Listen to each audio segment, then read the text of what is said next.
Vamos a empezar esta última sesión que tenemos de esta formación que hemos ido realizando durante todo este curso en torno al Evangelio de Lucas.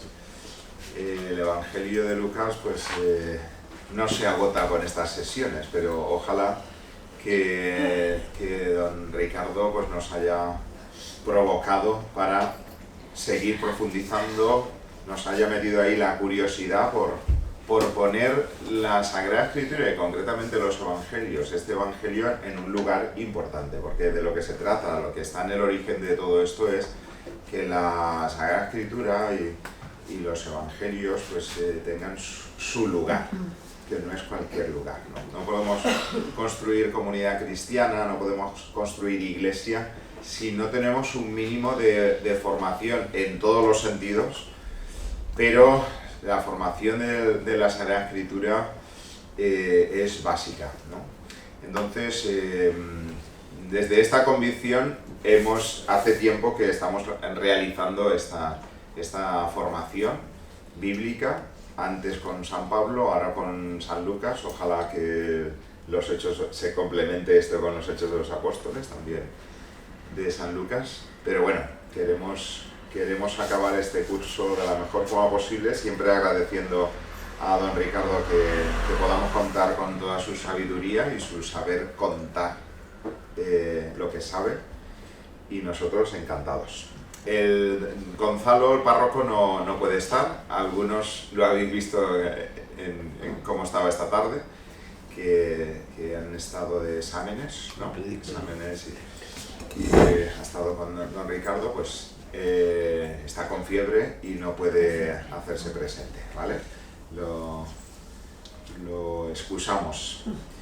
Y bueno, pues de nuevo agradecer todo lo que hemos recibido durante este curso y bueno, esto es impagable. Le doy la palabra. Muy bien, pues lo dicho, estábamos él en un tribunal y yo en otro y estaban los que terminaban el grado en ciencias religiosas con brillantez, han terminado, pero nuestro querido amigo y párroco pues estaba temblando, con fiebre, y le he dicho que se fuera a casa, y que yo concluiría el curso de hoy con las palabras de don Aquilino, y concluiría, pues no sé si vamos a concluir. Quiero decir que nos queda el final del Evangelio de Lucas, pero me parece que el proceso normal sería continuar, porque el Evangelio no termina en el Evangelio, sino que continúa con los Hechos de los Apóstoles. Esta es la gran diferencia de este evangelista con los demás. El haber concebido que contar la vida de Jesús sin contar la de la Iglesia se quedaba como coja, ¿no? Y que era necesario también, para comprender la primera parte, la vida de Jesús, contar la vida de la Iglesia. Y al contrario, es imposible comprender la vida de la comunidad cristiana que sigue a Jesús sin la primera parte. Por esto yo creo que este evangelio tiene, y este evangelista, esta capacidad de seducción que uno encuentra cuando se sumerge en la narración.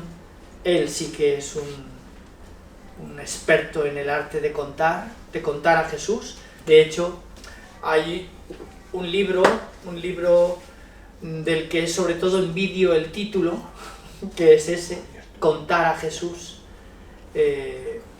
lectura narrativa del Evangelio de Lucas, ¿no? Y creo que es un acierto haber resumido con esas palabras probablemente al mejor narrador que tenemos en el Nuevo Testamento, no solo porque sea el que mejor escribe de todos y el que mejor domina esa lengua de todos, con una diferencia y con una maestría increíble que hacen de su relato un relato pues muy singular, ¿no? Imposible de imitar por nadie, ¿no? Y por eso, yo esto que a veces digo así en broma, hay otro escrito que está también muy bien escrito en el Nuevo Testamento, que es la epístola a los Hebreos, que como sabéis es una epístola anónima, y que yo sin embargo pienso que la ha escrito él mismo también, ¿no?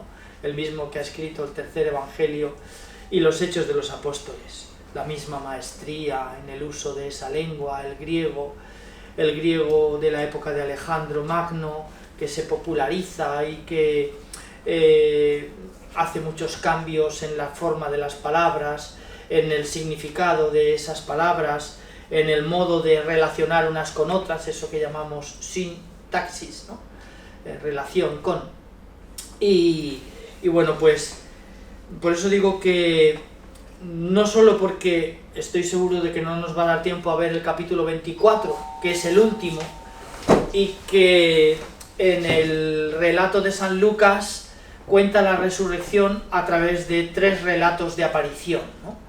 Las apariciones a las mujeres, la aparición a aquellos 2 discípulos que van camino de aquella aldea, Emaús, y la aparición a los discípulos. Y terminada con un colofón final del que también únicamente San Lucas nos habla, en donde en 3 versículos relata la ascensión del Señor, ¿no? No es una casualidad, podemos imaginarnos, que el libro de los Hechos de los Apóstoles comience con la ascensión, ¿no? El libro del Evangelio termina con la ascensión y el libro de los Hechos de los Apóstoles comienza con la ascensión, ¿no? Que narrará de dos modos diferentes, ¿no? Casi en una especie de cabo cañaveral, como describió graciosamente uno de los últimos comentaristas de San Lucas, el profesor José Luis Sicre, curiosamente especialista en Antiguo Testamento, pero que ha escrito un comentario, bueno, le falta el comentario al Evangelio de Juan, pero ha ido escribiendo estos años, primero el Evangelio de Marcos, después escribió sobre Mateo, el último que escribió fue el de San Lucas, y ahora está escribiendo el de San Juan. Y él, el profesor Sicre, cuando habla de la ascensión, con una, decía, graciosa imagen, dice que a modo de cabo cañaveral, es decir, desde donde suben los cohetes a la luna, ¿no? Dice San Lucas, nos cuenta esta marcha de Jesús al cielo, ¿no? De modo que, bueno, pues en el encuentro anterior, el que tuvimos en el mes de mayo, estuvimos con esta actividad de Jesús en Jerusalén, inmediatamente después de este fragmento único que va desde el capítulo 9, versículo 51, hasta el capítulo 19, versículo 28, y en donde nos encontramos a un San Lucas inédito, que no está en San Marcos, ni en San Mateo, ni en San Juan, ¿no? Y que desde luego constituye lo más característico de este evangelista, lo que caracteriza su redacción. Ya comenté en el encuentro anterior cómo están incluidas aquí precisamente las parábolas de San Lucas, que como también podríamos esperar, pues son diferentes a las parábolas que cuentan los otros evangelistas.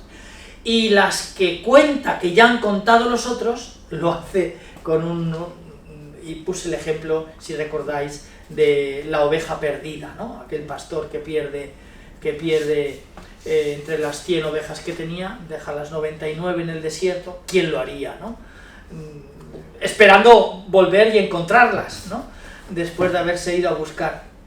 Y estuvimos hablando de todos esos matices que cambian la redacción de la parábola contada por San Mateo y esa misma parábola contada por San Lucas, ¿no? De modo que bueno, pues en este último encuentro vimos esa actividad de Jesús en Jerusalén, tras esa sección llamada del camino, en donde en el capítulo 9, versículo 51, Jesús gira su cabeza en dirección a Jerusalén y decide con una expresión griega muy castiza, apretando los dientes, ¿no? Decir, tengo que subir, ¿no? Sabiendo que lo van a matar, ¿no? Sabiendo que lo van a matar. Y ahí el evangelista incluye todos esos datos tan importantes.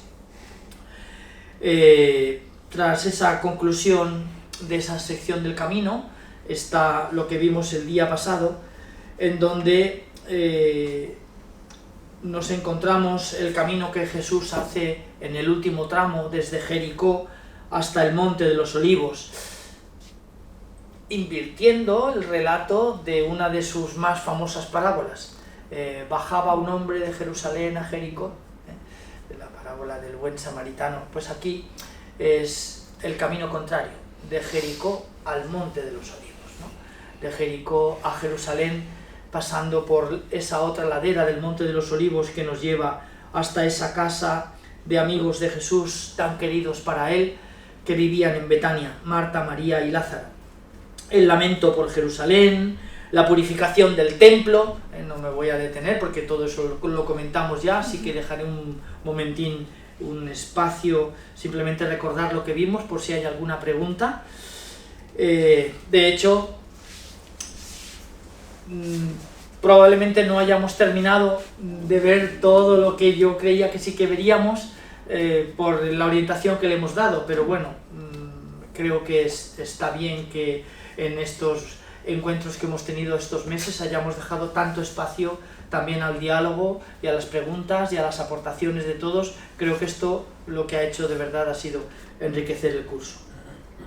La purificación del templo, con todo lo que aquello suponía y con todo lo que aquello pudo ser interpretado por el mundo judío y sobre todo por el mundo judío vinculado con el templo, de provocación, impidiendo, como vimos, que pudiera desarrollarse el culto, expulsando del templo precisamente a las personas que ellas y no otros hacían posible que el culto se llevara a término. No porque lo oficiaran, porque el culto era oficiado por los sacerdotes y por los levitas, ¿no?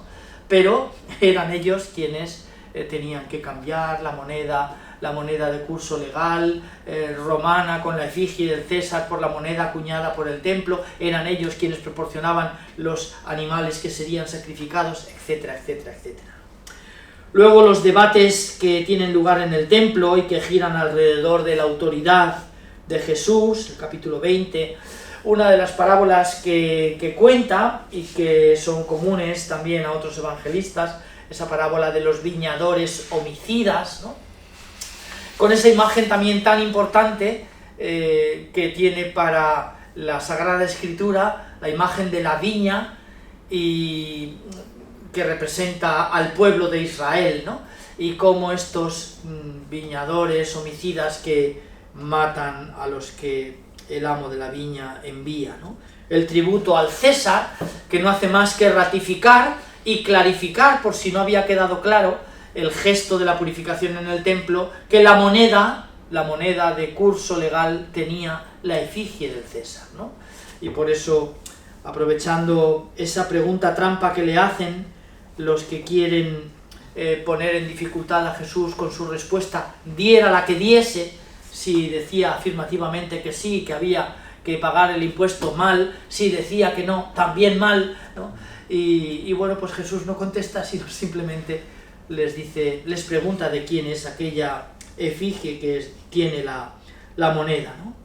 Luego un debate sobre la resurrección, con ese ejemplo de aquel que había estado casado con más mujeres, ¿no? La pregunta sobre si el Mesías es hijo de David, y esto es también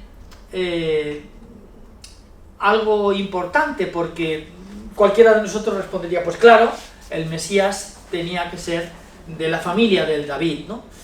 Hoy sabemos que en tiempos de Jesús había muchas ideas diferentes de cómo tenía que ser el Mesías que tenía que venir, ¿no? Y por esto yo creo que San Lucas se detiene también a hablar de esta cuestión para hacernos caer en la cuenta de que para muchos no era evidente lo que sus ojos estaban viendo. Y por último, es entre esos debates en el templo, que es prácticamente todo el capítulo 20 dedicado a todos esos temas que he dicho, la advertencia sobre los escribas, ¿no? Algunos de esos temas, casi todos, son copia de San Marcos, que nunca es copia, siempre añade cosas nuevas o omite cosas de las que ha dicho Marcos o introduce personajes en los que Marcos no había pensado. Después, en el capítulo 21, la ofrenda de la viuda, en ese mismo capítulo el discurso sobre el fin del mundo y sobre cuándo comienza ese fin del mundo, cómo no es inminente, pero llegará pronto, las señales y las persecuciones que se tendrán y que advertirán de ese fin del mundo, la destrucción de Jerusalén, de la que habla aquí en el capítulo 21, y que es un dato también históricamente muy importante para darnos cuenta de que este evangelista ha conocido la destrucción de Jerusalén. Por lo tanto, escribe después del año 70. No ocurre lo mismo, por ejemplo, con el evangelista San Marcos, que no habla en su evangelio de la destrucción de Jerusalén, como sí que hacen San Mateo, San Lucas y San Juan. Lo cual pues nos facilitó mucho el camino para los que después estudiaron estos evangelios y poder datarlos. El momento final, con la venida del Hijo del Hombre, esta figura que aparece en el libro del profeta Daniel, luego la maldición de la higuera, aquella lección de la higuera que no da frutos, y por último una exhortación a la vigilancia. Pues antes de entrar a lo que vamos a ver hoy, que serían los capítulos 22 y 23, y ya digo, el 24 tal vez podría ser un buen comienzo para el año que viene, si continuamos con San Lucas, en donde terminaríamos el Evangelio y, como veis por lo que os he contado, termina en Jerusalén, termina con el relato de la ascensión, el libro de los Hechos de los Apóstoles, que comienza con un prólogo, oh casualidad, dirigido a un tal hombre llamado Teófilo, ¿vale? Un prólogo en el que le dice: ya en mi primer libro te conté de cómo Jesús, en este, querido Teófilo, y comienza con el relato de la ascensión. De modo que tal vez sería, yo creo, lo mejor en el caso de que nuestro querido párroco, ahora acatarrado o no sé, pero desde luego con fiebre alta, si no decide otra cosa para el año que viene. Ya me ha contado que ha escuchado también otras propuestas que algunos habéis hecho. Entonces, bueno, pues lo que don Gonzalo diga, don Gonzalo y los que estáis con él al pie del cañón en la parroquia de los Santos Juanes, ¿no? Decidáis, ¿no? Digo que si continuáramos con los Hechos de los Apóstoles, pues haremos esto, ¿no? Y si no, pues en algún momento veremos el final del Evangelio, al menos, el apéndice final del Evangelio, para que continuaréis con un curso diferente. Bueno, pues entonces, si os parece bien, nos paramos un momentín por si tenéis así algunas cosas que queráis hablar sobre lo que estuvimos viendo en el encuentro pasado, antes de meternos en el capítulo 22, que ya habla de la pasión de Jesús.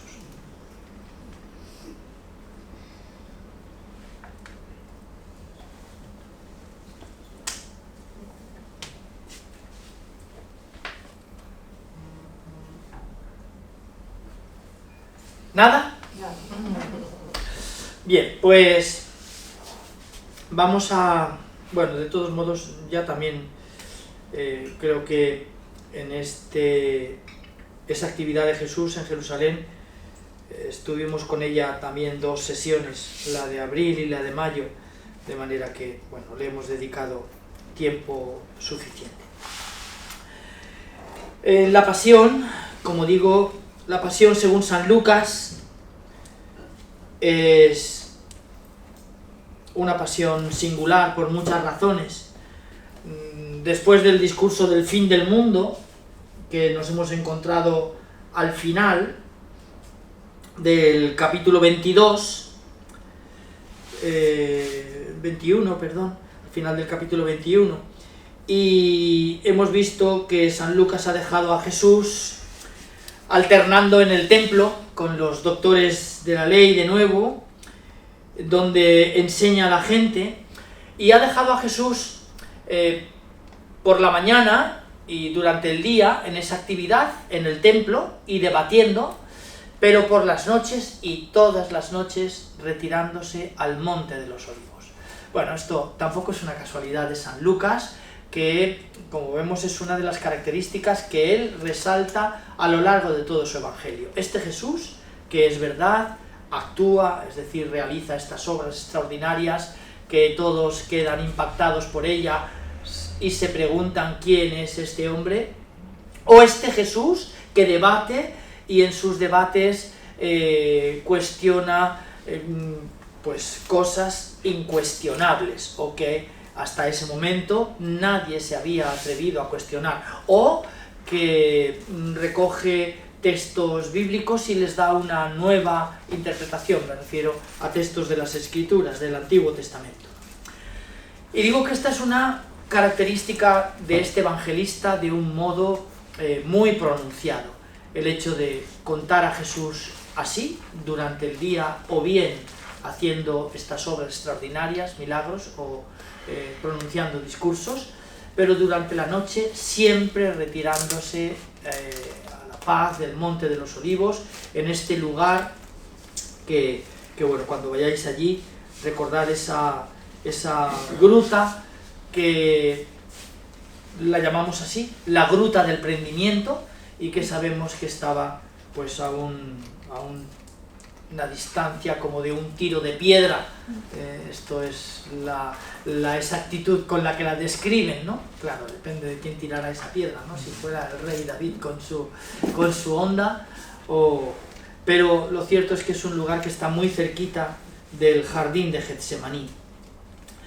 Y tras contar toda esa actividad de Jesús en Jerusalén, San Lucas lo describe de esos dos modos. Pone además el acento,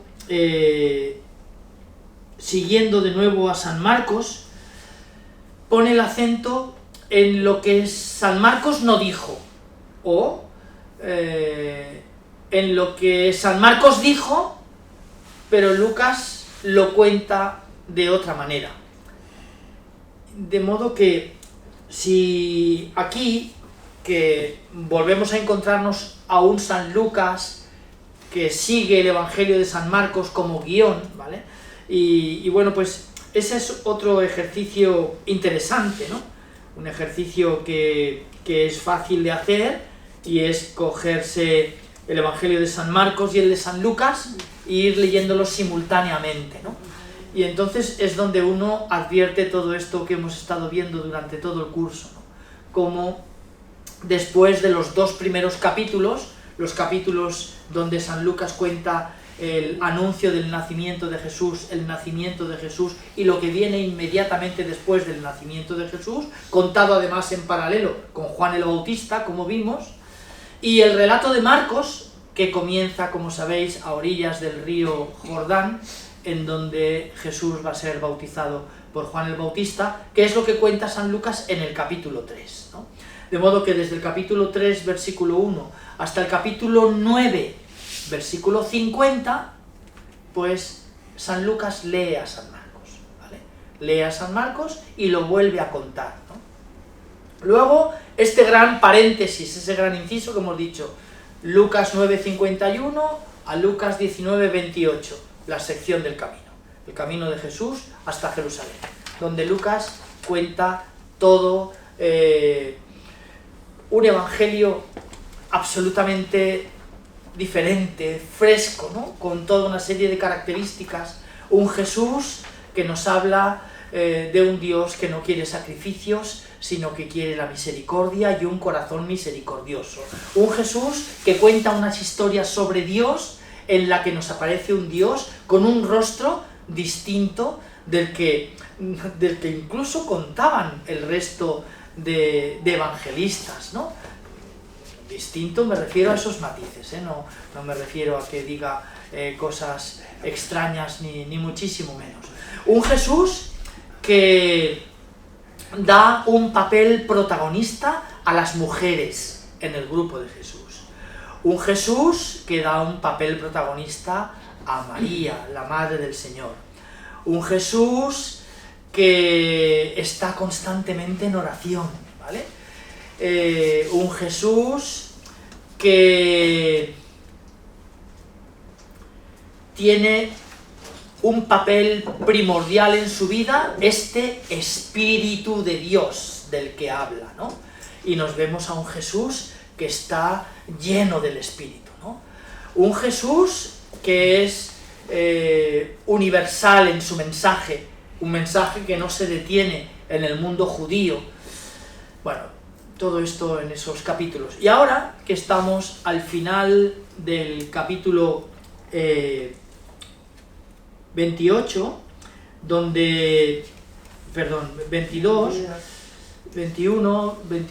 versículo 29, donde 19, versículo 29, en donde termina esa sección del camino y nos encontramos de nuevo a un San Lucas que vuelve a leer a San Marcos, ¿vale?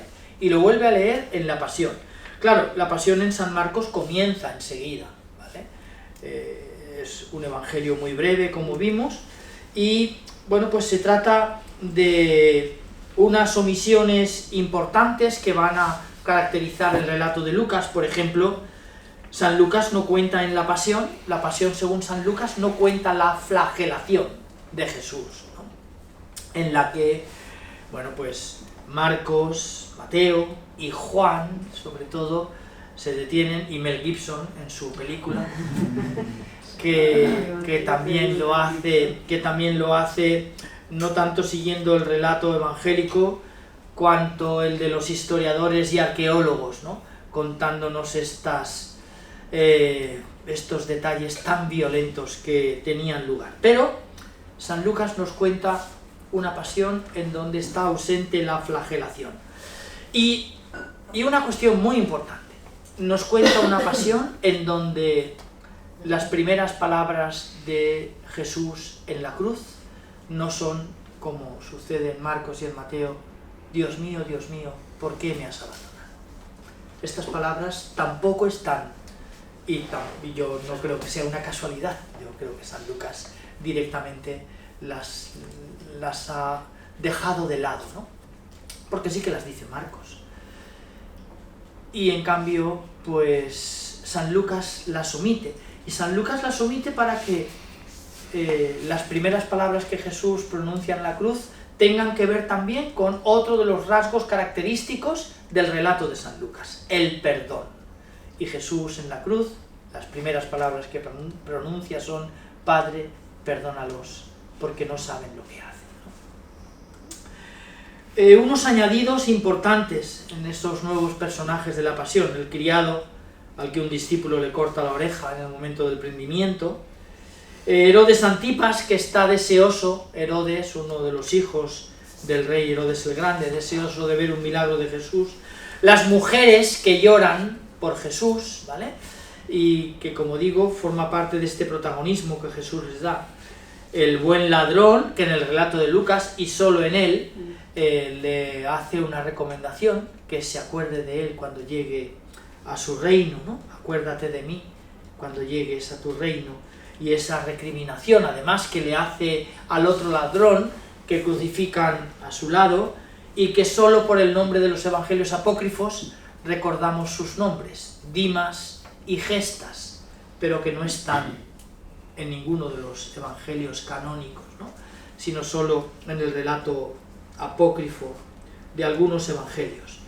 Y luego la multitud que en el Calvario se aleja del Calvario golpeándose el pecho y como reconociendo el inmenso error que se ha cometido con el profeta de Galilea.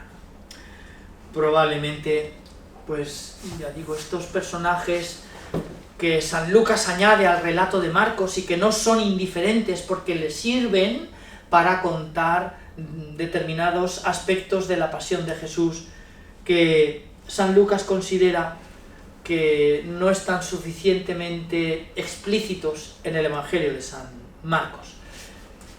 Y digo solo en el de San Marcos porque San Juan no había escrito el suyo, y San Mateo, que sí lo había escrito, San Lucas no lo conocía. De manera que, bueno, pues esos datos también nos resultan muy importantes, sobre todo este último que he dicho, el desconocimiento recíproco. Mateo no conoce a Lucas ni su relato, Lucas no conoce a Mateo ni su relato, lo cual hace que llame también todavía más poderosamente la atención esos dos primeros capítulos con los que tanto San Mateo como San Lucas abren su evangelio y en donde cuentan el anuncio, el nacimiento y lo que sucede después del nacimiento de Jesús. Es verdad que cada uno lo hace a su manera, decía cuando estuvimos viendo estos relatos al principio de nuestro curso, sin contar ni un solo acontecimiento igual, y sin embargo coincidiendo en tantísimos detalles, ¿no? Coincidiendo en tantísimos detalles, que no vamos a incidir sobre esto. Luego, cómo es también de importante esta pasión, que ahora describiré con un poquitín más de detalle, pero quiero... algunos comunicadores dicen que son los primeros minutos los que a uno le escuchan de verdad, entonces quiero decir lo importante lo primero y luego volveré atrás, ¿no? Para el momento en que, si alguno desconecta, pues lo importante ya lo hayamos visto. Y la tercera cosa que me gustaría decir que tiene de diferente la pasión según San Lucas son las actitudes que San Lucas cuenta de Jesús durante su pasión, ¿no? Y no es la misma la actitud de Jesús, y esto también llama poderosamente la atención cuando las compara con las otras pasiones, ¿no? Podríamos tal vez establecer tres etapas. Una, de la cena al prendimiento, ¿vale? De la cena pascual, claramente, en el relato según San Lucas, es una cena de Pascua que, como vimos, tenía una peculiaridad, y es que ya mostraba que había dos fiestas que se habían unido, la fiesta de los ácimos y la fiesta de la Pascua, que en principio eran dos fiestas distintas, ¿no? Y durante esa primera etapa, es decir, desde la celebración de la cena con sus discípulos hasta el prendimiento, nos encontramos con el Jesús que San Lucas nos cuenta, en donde su actitud oscila y va desde la aceptación de la voluntad de Dios, pero al mismo tiempo con una rebeldía de este Jesús que sí va a terminar aceptando la voluntad de Dios, ¿no? Pero nos encontramos con textos muy importantes, ¿no? Padre, aleja de mí este cáliz, ¿no? ¿De qué cáliz está hablando? Si la cena ya la había celebrado. Y esto es muy importante caer en la cuenta, ¿no? Para cuando Jesús les haga esa pregunta a sus discípulos: ¿estáis dispuestos a beber el cáliz que yo he de beber? Esta pregunta se la hace después de la cena. ¿De qué cáliz está hablando? Evidentemente del cáliz que él se encarga de explicitarlo, ¿no? El cáliz de la pasión, y que nos muestra algo que a mi juicio es también muy importante en San Lucas, y es que no basta seguir a Jesús. Para el seguidor de Jesús no basta con seguir a Jesús. Para el seguidor de Jesús no basta con contar a Jesús. Tampoco basta con contar lo que contó Jesús, sino que para San Lucas hay algo que está absolutamente unido para el seguidor de Jesús, y es beber el cáliz que él va a beber. Es decir, no solo estar dispuestos a compartir nuestra vida con Él, no solo estar dispuestos a seguirle, no solo estar dispuestos a repetir lo que dijo Jesús, contar lo que contó Jesús, hablar del reino de Dios del que Él habló, hablar del rostro de Dios del que Él habló. Otra cosa más, contar a Jesús y contarlo con todos esos detalles. Y por último, estar dispuestos a compartir el destino de Jesús. Y el destino de Jesús es Jerusalén. Es decir, el destino de Jesús es la cruz. Y San Lucas, pues, nos pone tantos deberes al final del Evangelio al lector de su relato, que va a dedicar todo un libro, los Hechos de los Apóstoles, para explicar esto. Va a dedicar todo un libro, los Hechos de los Apóstoles, para explicarnos lo que significa estar dispuestos a compartir el destino de Jesús. Y por eso, adelantando tal vez lo que pudiera ser, en el caso de que sea un curso sobre los Hechos de los Apóstoles, adelantando que, qué casualidad, ¿no? Va a contar la vida de la Iglesia, la vida de los primeros cristianos, siguiendo el patrón de la vida de Jesús. Es decir, una Iglesia que solamente puede tener sentido si repite la vida de Jesús. Y casi como si esta cena que ha celebrado con sus discípulos y que Él termina igual que los otros evangelistas, pero Él con un matiz especial, ¿no? Haced esto en memoria mía. Es decir, pero el haced esto en memoria mía en labios de Lucas o en las letras de su evangelio casi suena a atreveos a repetir mi vida, ¿no? Atreveos a repetir mi vida. Y creo que en eso consiste el hacer memoria de Jesús y esas palabras que leemos en la última cena. De modo que, bueno, pues esta primera etapa de la actitud de Jesús a lo largo del relato de la pasión, y que digo, oscila entre esa aceptación, no voy a decir ciega, porque no es ciega en este relato, de la voluntad de Dios, aceptación de la voluntad de Dios, pero sin desdibujar lo que tiene de dolor, de sufrimiento y de muerte, ¿no? En otros relatos, el de Juan, por ejemplo, ¿no? Ya la pasión, en la pasión comienza la gloria. De hecho, bueno, pues es otra lectura distinta a la que hizo San Juan de la muerte de Jesús, ¿no? En donde en la cruz San Juan ve prefigurado ya la muerte, la resurrección y el envío del Espíritu, ¿no? Y lo hace jugando con las palabras, ¿no? Estas palabras que a veces incluso repetimos y que forman una frase hecha en nuestro idioma, ¿no? Y exhaló su último respiro, ¿no? Exhaló su último respiro. Decimos esto cuando alguien ha muerto. Claro, esto en griego se dice con la palabra neuma, el aire, el respiro, ¿no? Entonces, exhaló su último respiro. Podríamos interpretarlo y podríamos traducirlo como Jesús exhaló su último respiro en la cruz, o como Jesús sopló el Espíritu desde la cruz, ¿no?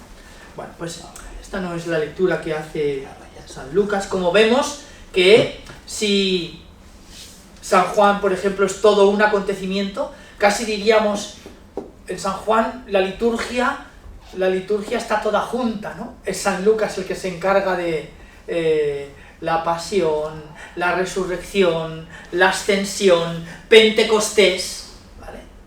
San Lucas lo va jalonando en momentos diferentes. Y esta rebeldía, un Jesús rebelde ante ¿qué? Ante dos injusticias. La de quienes lo traicionan y la de quienes lo ejecutan. El evangelista Lucas también hace que nos detengamos al contemplar su pasión en esta injusticia de la que San Lucas nos habla hablándonos de la actitud de Jesús. Luego, una segunda etapa del Jesús de la Pasión que cuenta San Lucas, la actitud que tiene este Jesús en la Pasión ante los juicios. Y aquí son tres. Ante el Sanedrín, es decir, el consejo de 70 ancianos que era presidido por el sumo sacerdote y que decide condenar a muerte a Jesús, ¿no? En estos relatos de los que ya he adelantado algo porque yo soy incapaz de, cuando cuento un poco la pasión de San Lucas y me refiero a las negaciones de Pedro, no hacer hincapié en este detalle que San Lucas y solo San Lucas cuenta, ¿no? Y cómo no es el canto del gallo, sino la mirada de Jesús, ¿no?, la que provoca este llanto de San Pedro. Bueno, pues primero el juicio ante el Sanedrín, después el juicio ante Pilato y por último el juicio ante Herodes, ¿no? De modo que nos encontramos con un juicio religioso que le hace el Sanedrín, como digo, consejo de 70 ancianos que era presidido por el sumo sacerdote en tiempos de Jesús, Caifás, y que en Jerusalén pues se conserva, a mí el lugar que más devoción me provoca de Jerusalén y que al mismo tiempo más me hace sentir un nudo en la garganta que me hace difícil explicar a los peregrinos aquel lugar, ¿no? Cuando vemos aquellas mazmorras en donde los condenados a muerte pasaban sus últimas horas antes de subir aquella escalera que les llevaba al pretorio y de allí al Gólgota. Y nos encontramos con un Jesús despreciativo y casi mudo. Un Jesús que no responde a las preguntas que San Lucas formula con más detalles que San Marcos, ¿no?, y que San Mateo y que San Juan, ¿no? Y que por un lado expresan esta crueldad, ¿no?, de el profeta de Nazaret, que describe en el libro de los Hechos de los Apóstoles como Jesús, el profeta que pasó por el mundo haciendo el bien y curando a todos los que estaban oprimidos por el diablo. En una descripción pues que contrasta con un contraste todavía más pronunciado precisamente todo esto, ¿no? La crueldad, la injusticia que se le devuelve a este hombre que pasó por el mundo haciendo el bien, ¿no? Despreciativo y silencioso, ¿no? Casi como, yo creo que aquí San Lucas está no solo contando lo de Jesús, sino contando a los suyos todo lo que encierra este relato de la pasión. Y una tercera y última etapa de la actitud de Jesús, en donde pues ya está en sintonía con Marcos, con Mateo y con Juan en el relato de la pasión, en donde la actitud de Jesús es de serenidad, en primer lugar, de perdón, no olvidemos sus primeras palabras en la cruz, y de entrega en las manos de Dios, no olvidemos también sus últimas palabras en la cruz. Claro, nosotros y la devoción popular a través de los conciertos, ¿no? Tantos músicos han dedicado, tantos músicos y tantos oradores, ¿no?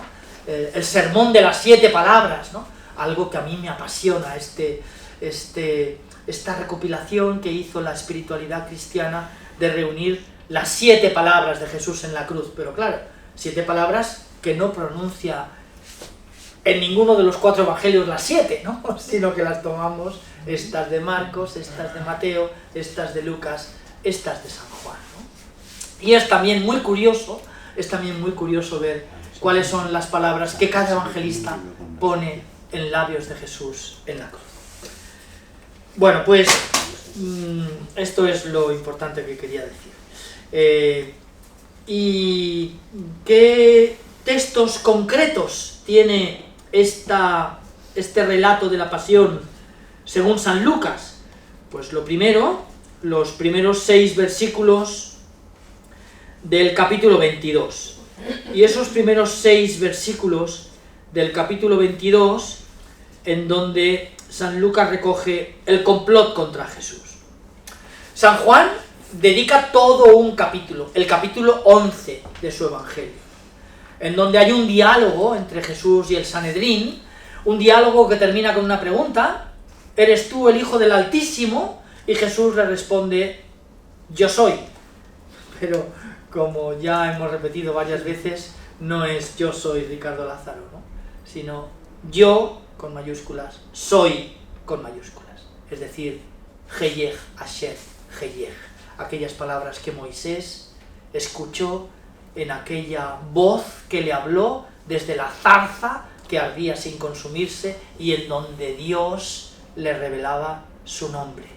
Yo soy, ¿no? Palabras que al escucharlas Caifás se rasga las vestiduras, y en ese capítulo, sobre todo en el 11 de San Juan, hay un largo discurso en el que Caifás se dirige al Sanedrín y les dice: ¿qué más pruebas necesitamos, ¿no? Ya lo habéis oído, ha blasfemado, refiriéndose a esto, es decir, se ha autoproclamado Dios, ¿no? ¿Qué más pruebas necesitamos? Acabemos con él.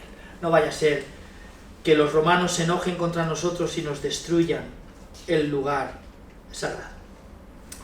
De modo que este capítulo 22, San Lucas comienza con esta conspiración contra Jesús. Estaba muy cerca la fiesta de los ácimos, llamada Pascua. Bueno, aquí ha unido 2 Pascuas, ¿no?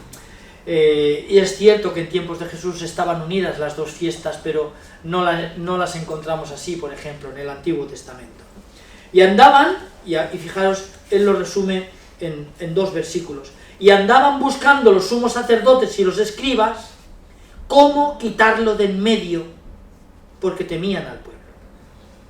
Entonces entró Satanás en Judas. Esto nos lo encontramos sobre todo en San Lucas y en San Juan, el hecho de que la única explicación posible de la traición de Judas sea con esta mención que tanto San Juan como San Lucas hacen de Satanás, en este Judas llamado el Iscariote, que era del número de los 12, y fue a tratar con los sumos sacerdotes y oficiales del templo el modo de entregárselo. Ellos se alegraron y acordaron darle dinero. Él aceptó y buscaba una ocasión propicia para entregarlo sin la presencia del pueblo. Bueno, ese es el comienzo del relato de la pasión. Inmediatamente después, los versículos del 7 al 13, viene la preparación de la cena pascual en aquel lugar del piso superior. Cuando uno va a Tierra Santa, va poniendo imágenes a estos lugares, y se acuerda que cuando vamos al cenáculo subimos a este lugar del piso superior, probablemente la casa precisamente de la madre de Marcos, ¿no? Después se cuenta el cenáculo, en ese lugar del piso de arriba que es el cenáculo, y que para San Lucas, no lo olvidemos tampoco, va a ser escenario no únicamente de la última cena, sino que va a ser escenario de la presencia de María en oración después de muerto Jesús, de reunión en ese mismo lugar, nos dice con la llave echada por miedo a los judíos y que están esperando que se cumpliera la promesa del Señor, ¿no? Ellos estaban también reunidos para celebrar la fiesta de Pentecostés, no el nuestro, sino el judío, es decir, la proclamación de la entrega de la ley, 50 días, que es lo que significa ese nombre, 50 días después de la Pascua, pero en aquel Pentecostés de aquel año 1, ¿no? De aquel primer momento de la era cristiana, que no es el año 1, pero el comienzo de la Iglesia. Estamos en el año 30, Jesús acaba de ser crucificado, y es también el lugar en donde se expresa ese acontecimiento de Pentecostés. Por lo tanto, muy importante este cenáculo, la cena, la Eucaristía, el traidor con esos matices que decía, con esta memoria, haced esto en memoria mía, que en esta fórmula que él utiliza tiene un peso especial, porque, como digo, a mi juicio hace referencia a muchas cosas más que para San Lucas son importantes, y entre ellas está esta de ser capaz de compartir el destino de Jesús, es decir, su muerte, su tipo de muerte, es decir, la muerte del que hace que su vida sea una entrega hasta el final por los demás, ¿no? A continuación nos encontramos en los versículos 24 al 38, una especie de diálogo, ¿no? Se produjo también un altercado a propósito de quién de ellos debía ser tenido por el mayor. Aquí hay además toda una serie de datos importantísimos, el que cuando empiezan uno de vosotros me va a entregar, y todos empiezan. Y esto es también muy interesante, ese apunte que hace Lucas, ¿no? Todos se preguntaban quién era, ¿no? Es decir, ¿qué está diciendo Lucas también? Pues está diciendo lo que está diciendo, ¿no? Que hubo una realidad histórica y que fue Judas quien lo traicionó, ¿no? Pero que probablemente muchos de ellos sintieron que habían traicionado a su maestro, ¿no? Todos ellos probablemente sintieron que lo habían abandonado. Todos ellos, y subrayo el masculino, porque ellas, y San Lucas se encarga de también subrayarlo, se quedaron. Y es una especie como de testamento de Jesús. Se produjo un altercado a propósito de quién de ellos debía ser tenido como el mayor, pero él les dijo: los reyes de las naciones las dominan y los que ejercen la autoridad se llaman bienhechores. Vosotros no hagáis así, sino que el mayor entre vosotros se ha de hacer como el menor, y el que gobierna como el que sirve. Porque ¿quién es más? ¿El que está a la mesa o el que sirve? ¿Verdad que el que está a la mesa? Pues yo estoy en medio de vosotros como el que sirve. Dándole la vuelta a todo, ¿no? Dándole la vuelta a todo y mostrando que estas palabras de la cena tenían una razón de ser precisamente en esas palabras, ¿no? Es decir, este pan que se parte y se reparte, y este vino que se pasa y se entrega, y esta sangre que se derrama, ¿no? Y que es precisamente el signo del servicio. Para mí esta es la explicación de que, por ejemplo, el cuarto evangelista no cuente la cena como la han contado San Marcos, San Mateo y San Lucas, diciendo: llegada la hora, tomó el pan, lo bendijo, lo partió y se lo dio a sus discípulos, diciendo: tomad y comed todos de él. Después de cenar, tomó el cáliz y lo bendijo y lo pasó a sus discípulos, diciendo: tomad y bebed todos de él, porque este es el cáliz de mi sangre, sangre de la alianza. ¿Y qué hace San Juan? Pues hace un gesto de servicio. ¿Cómo cuenta San Juan la última cena? No con estas palabras, sino que dice, estando cenando con sus discípulos, es lo único que dice, capítulo 13. Estando cenando con sus discípulos, se levantó, se ciñó la toalla y se puso a lavarles los pies. Tal vez como si Juan hubiera dicho, ya os lo ha contado Marcos, os lo ha contado Lucas, os lo ha contado Mateo, yo os lo voy a contar de otra manera. ¿Qué significa esta cena? Esta cena significa dar la vida en servicio por los demás, derramar tu sangre y derramar tu vida, partir tu pan con los demás. De modo que bueno, pues inmediatamente después vienen esas negaciones que ya he comentado y que San Pedro vio cómo el Señor le miraba y fue entonces cuando rompió a llorar. A continuación, la oración en el huerto de los olivos, el arresto en esa cueva, en la casa del sumo sacerdote, las negaciones de Pedro, los insultos en el patio de la guardia, luego ya hacia el final del capítulo 22, Jesús ante el Sanedrín, cuando se hizo de día, se reunieron los ancianos del pueblo. Los ancianos del pueblo es un término técnico, no son los viejos del pueblo, ¿vale? Son estos que formaban este consejo de 70, y que constituían el Sanedrín, presidido por el sumo sacerdote. Con los jefes de los sacerdotes y los escribas lo condujeron ante su Sanedrín y le dijeron, si tú eres el Mesías, dínoslo. Él les dijo, si os lo digo, no lo vais a creer. Y si os pregunto, no me vais a responder. Pero desde ahora el Hijo del Hombre estará sentado a la derecha del poder de Dios. Y dijeron todos, entonces, ¿tú eres el Hijo de Dios? Él les dijo, vosotros lo decís, yo lo soy. Aquí sí que hay otra manera de contarlo, pero que es coincidente precisamente al hablar de ese título de Hijo de Dios. Y la respuesta de los judíos, de los dirigentes religiosos de aquel Israel, es la misma. ¿Qué necesidad tenemos ya de testimonios? Nosotros mismos lo hemos oído de su boca. Después Jesús está ante Pilato y luego ante Herodes y finalmente es condenado a muerte. Camino del Calvario, en donde San Lucas nos ahorra esa escena que sin embargo sabemos que históricamente sí que se realizó, aunque San Lucas no cuenta.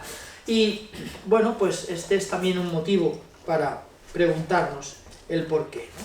Pero sabemos que todos los condenados a muerte recibían aquella condena previa en la que muchos de los condenados a muerte no llegaban a ser ejecutados en la cruz porque los mataban en aquella paliza, ¿vale? Por eso digo que aquellos que dicen que la película de Mel Gibson describe unas escenas gratuitas de violencia, pues bueno, sabemos que se quedó bastante corto, ¿no?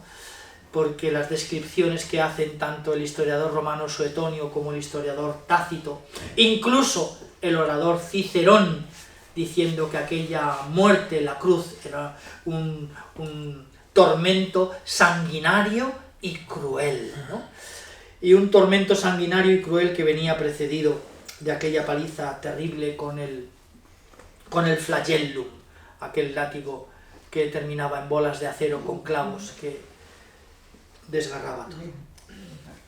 Bueno, Jesús condenado a muerte, ya estamos en el capítulo 23, y a partir de ahí comienza el camino del Calvario con Simón de Cirene,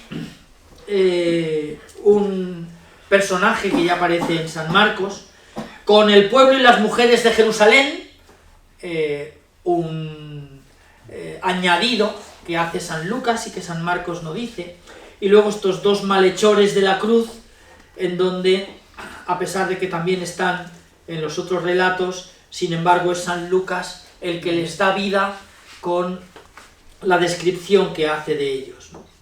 Ya en el capítulo 23 la crucifixión, la primera palabra de Jesús en la cruz, en el versículo 34.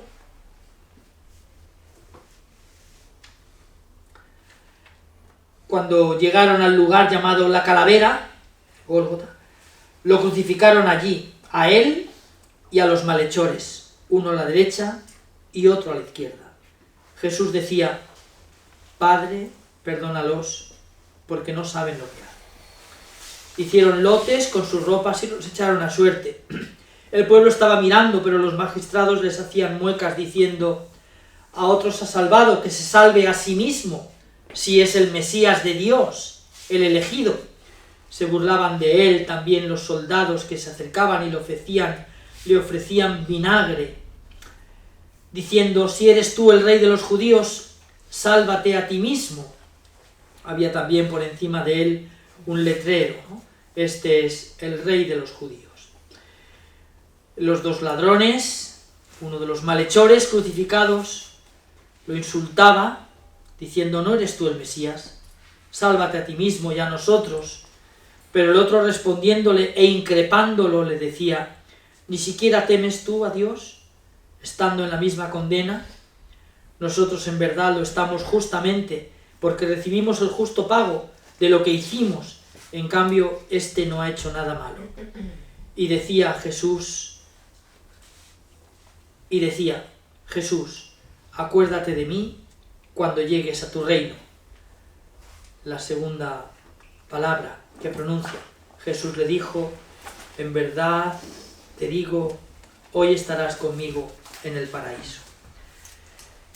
Y la última palabra, en donde el velo del templo se rasgó por medio, y Jesús, clamando con voz potente, dijo: Padre, a tus manos encomiendo mi espíritu.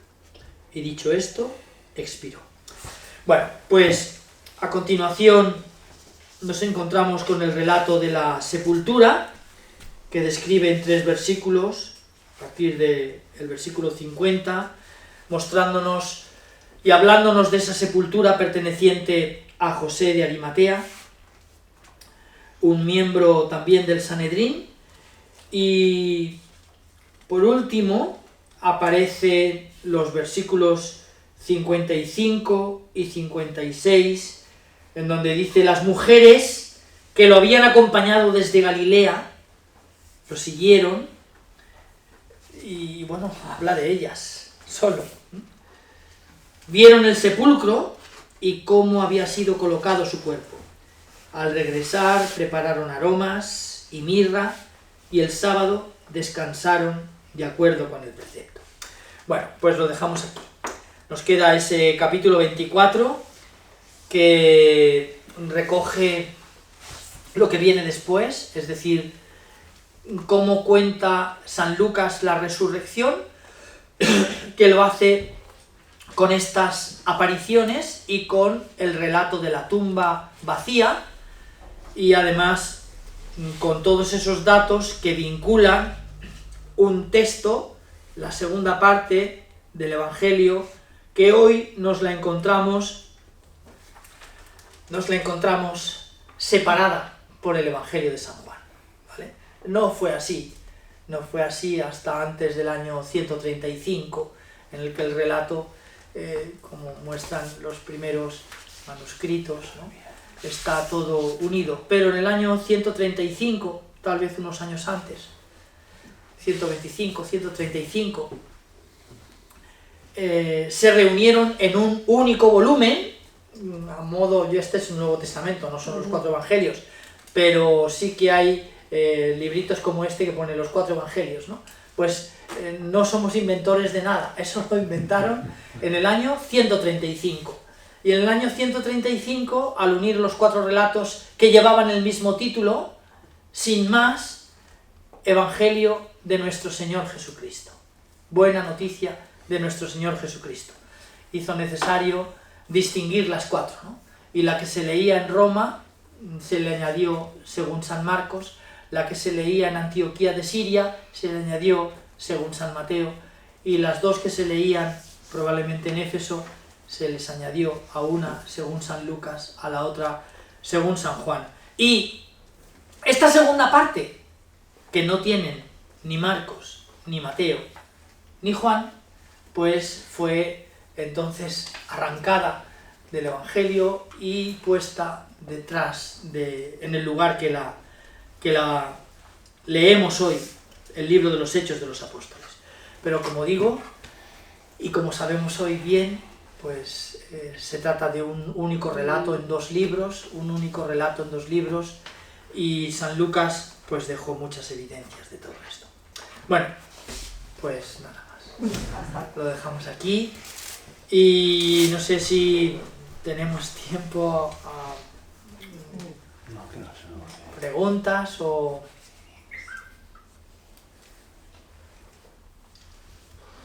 si hay que dejarlo reposar y dejar todo el verano de por medio. Y sí. Una sola Sí. curiosidad, porque en algún lado leí que en realidad la pasión de Jesús, que es desde el prendimiento en Getsemaní hasta su muerte, pasó del Jueves Santo hasta el Viernes Santo, ¿sí? En algún lugar leí que en realidad ese proceso que fue bastante prolongado pudo haber sido de varios días. ¿Es verdad eso? Estos son, estos son especulaciones que no sabemos muy bien. Varios días, no. Quiero decir que aquel proceso de la condena y la ejecución, pues ya digo, era a veces tan rápido que no había ejecución, es decir, lo mataban en la paliza, ¿vale? Entonces, lo que sabemos es que, y la única mención cronológica que encontramos en los relatos es al tercer día, ¿vale? Al tercer día de estos hechos. Al tercer día de estos hechos encontraron el sepulcro vacío, y al tercer día de estos hechos, aquel Jesús al que habían visto crucificar, lo encontraron vivo en medio de ellos, porque se les dejó ver. A mí me gusta mucho ese verbo que utiliza San Lucas, ofce, el verbo que utiliza para hablar de las apariciones del resucitado, es que Jesús se dejó ver a sus discípulos, ¿no? Y digo que esa mención que encontramos en los relatos de los evangelios es simplemente al tercer día, ¿no? ¿Pero qué significa el tercer día? ¿Significa 1, 2 y 3? ¿O significa más cosas? Bueno, sabemos que al tercer día suceden las cosas importantes, ¿no? En todo el relato bíblico. Y en todo el relato bíblico no es solo en el Nuevo Testamento, que también. Por ejemplo, San Juan, cuando cuenta el comienzo de la vida de Jesús, empieza contando días. Pasó un día, pasó un día, pasó un día, pasó un día, al tercer día. ¿Cuántos días han pasado? 7, ¿no? Pero no es tampoco casualidad. San Juan está hablando de... en el principio era la palabra, y la palabra era Dios, y la palabra estaba con Dios. Es decir, está contando la creación, y vuelve a contar la creación, San Juan, ¿no? También con 7 días, pero no cuenta 1, 2, 3, 4, 5, 6 y 7, sino que cuenta 1, 2, 3 y 4, y al tercer día, ¿no? Que sí, que son 7, ¿no? Pero esto es también una expresión estereotipada en el Antiguo Testamento, y en el Nuevo Testamento, sobre todo San Juan, quien hace alarde de retomar este simbolismo, ¿no? Cronológico, o el hecho de algo 3 veces, ¿no? 3 negaciones, 3 veces Simón, hijo de Juan, ¿me amas? Quiero decir que, pues nos encontramos una y otra vez con este texto.